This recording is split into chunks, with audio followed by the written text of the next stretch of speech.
warahmatullahi wabarakatuh. Selamat pagi anak-anakku. Kita bertemu kembali dalam mata pelajaran PPKN kelas 8. Nah, Ibu di sini akan menjelaskan masih pada bab 4, yaitu materi bab 4.5, kebanggaan sebagai bangsa Indonesia dan wujud nilai kebangkitan nasional.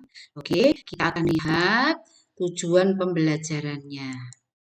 Yang akan kita capai yaitu kebanggaan sebagai bangsa Indonesia, ya, menyebutkan keunggulan-keunggulan yang dimiliki bangsa Indonesia, bisa menyebutkan nilai kebangkitan nasional, bisa kalian menjelaskan nilai-nilai yang hendak selalu ditumbuhkan dalam diri bangsa Indonesia, dan bisa membedakan perjuangan bangsa Indonesia sebelum dan sesudah tahun 1908 pada bab 4 keseluruhan. Oke, kita lanjut.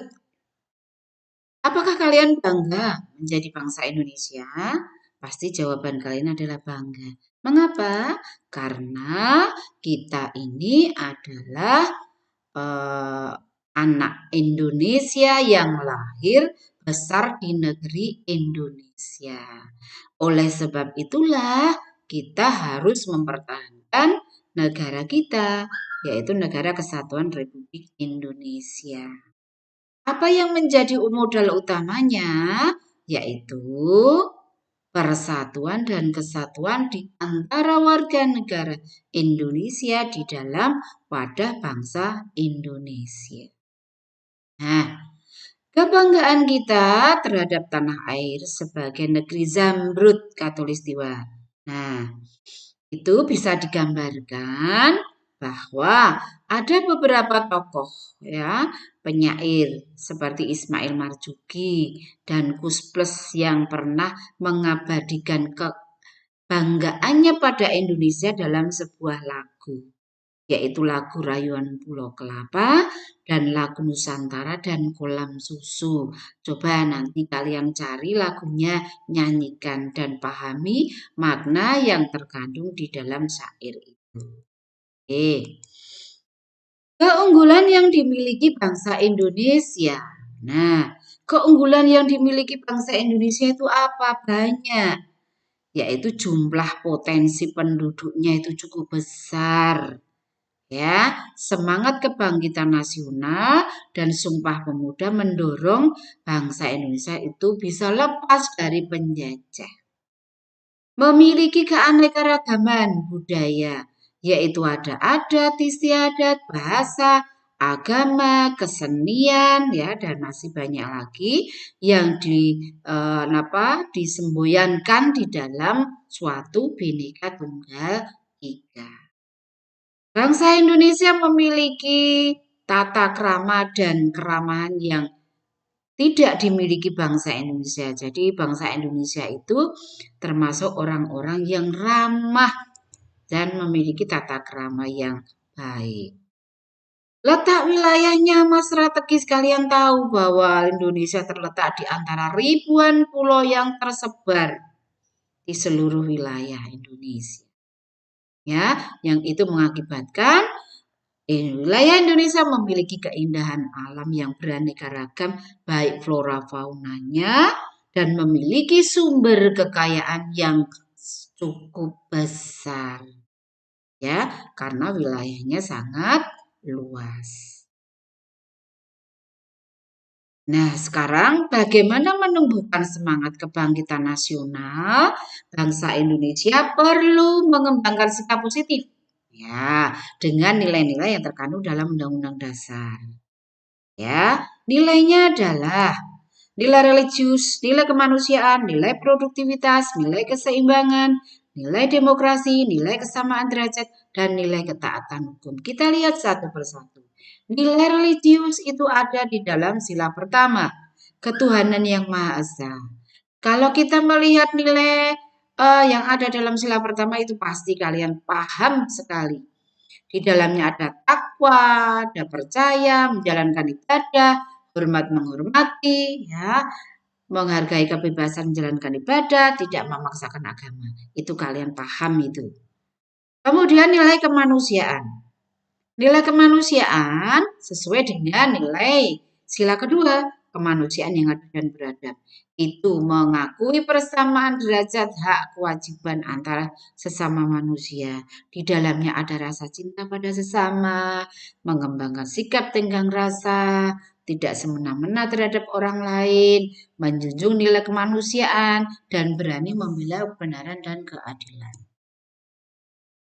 Nilai produktivitas, ya, produktif itu adalah kreatif untuk membuat sesuatu, beraktivitas untuk menuju kemakmuran. Nah, nilai keseimbangan, ya, keseimbangan antara hak dan kewajiban sebagai warga negara yang proporsional, tidak memaksakan kehendak, saling toleransi dan tolong menolong. Sehingga ada keseimbangan antara kehidupan jasmani dan rohani. Nilai demokrasi di sini. Demokrasi adalah kedaulatan ada di tangan rakyat atau kekuasaan ada di tangan rakyat. Itu artinya warga negara memiliki kebebasan bertanggung jawab terhadap penyelenggaraan pemerintahan sehingga terwujud persatuan dan kesatuan Indonesia. Sedangkan nilai kesamaan derajat itu adalah bahwa setiap warga negara memiliki hak dan kewajiban kedudukannya sama di hadapan hukum. Ya, itu tercantum dalam pasal 27 ayat 3 Undang-Undang Dasar 45. Coba kalian nanti buka ya. Kemudian nilai ketaatan hukum. Nah, ketaatan hukum itu adalah setiap warga negara tanpa pandang bulu itu harus menaati setiap hukum yang berlaku. Ya. Kemudian di situ lembaga penegakan hukum dia tidak terkontaminasi dengan kekuasaan politik. Jadi ada persamaan hukum hampir seperti yang tadi saya jelaskan di upaya penegakan hukum tadi. Setiap warga negara mempunyai kesamaan di hadapan hukum atau equality before the law. Jadi mereka punya tanpa pandang bulu mempunyai hak yang sama, kewajiban yang sama, diperlakukan yang sama di hadapan hukum. Kemudian pilar utama dalam membangun persamaan dan kesatuan. Itu di situ yang menjadi pilar utamanya ada rasa cinta tanah air dan jiwa patriot bangsa. Kemudian tercapainya kesejahteraan bagi seluruh rakyat, menumbuhkan kebanggaan bagi bangsa Indonesia. Oke, nah sekarang keunggulannya. Keunggulan yang dimiliki bangsa Indonesia itu Indonesia pernah ya menjadi tempat diselenggarakan pertemuan internasional seperti Konferensi Asia Afrika dilaksanakan di Bandung. Indonesia memiliki pesawat terbang atau pabrik pesawat terbang namanya PT Dirgantara Indonesia.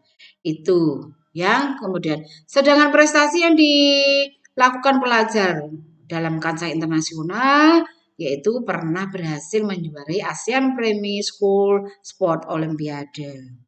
Ya. Kemudian menjadi juara dalam tim Olimpiade Komputer Indonesia dan masih ada lagi. Oke, sebagai pelajar kita tidak boleh terpengaruh oleh info yang menyesatkan yang sekarang ini banyak HP ya, kalian bisa membuka semua fitur-fiturnya. Nah, kalian tidak boleh terpengaruh oleh info yang hoax sifatnya. Bagaimana caranya? Ya kalian mencari kebenaran dari sebuah berita sebaiknya dilakukan bertanya pada guru atau orang lain yang lebih dewasa dalam menanggapi berita dari media sosial yang itu adalah langkah yang paling baik. Nah, sekarang perjuangan yang dilakukan, jadi ini akhir dari bab 4 menyimpulkan bahwa perjuangan sebelum tahun 1908 dan sesudah. Sebelum itu dilakukan oleh raja atau tokoh bangsawan, tokoh agama, sifatnya masih kedaerahan, ya, menggunakan senjata, mengangkat senjata, fokus pada para pemimpin yang karismatik saja, sifatnya reaktif dan spontan. Sedangkan sesudah tahun 1908 sudah dipimpin oleh para kaum terpelajar, sifatnya sudah ada sifat nasional, telah ada kerjasama antar daerah, dan menggunakan diplomasi. Cara-cara yang modern melalui media, perundingan, dan lain-lain. Organisasinya memungkinkan adanya kaderisasi dan visinya jelas, yaitu Indonesia Merdeka. Demikian materi yang Ibu sampaikan, semoga nanti bermanfaat untuk kalian bisa mengerjakan uji kompetensi pada bab 4.5. Ya, terima kasih. Sampai bertemu kembali dalam materi yang berikutnya. Wassalamualaikum warahmatullahi wabarakatuh.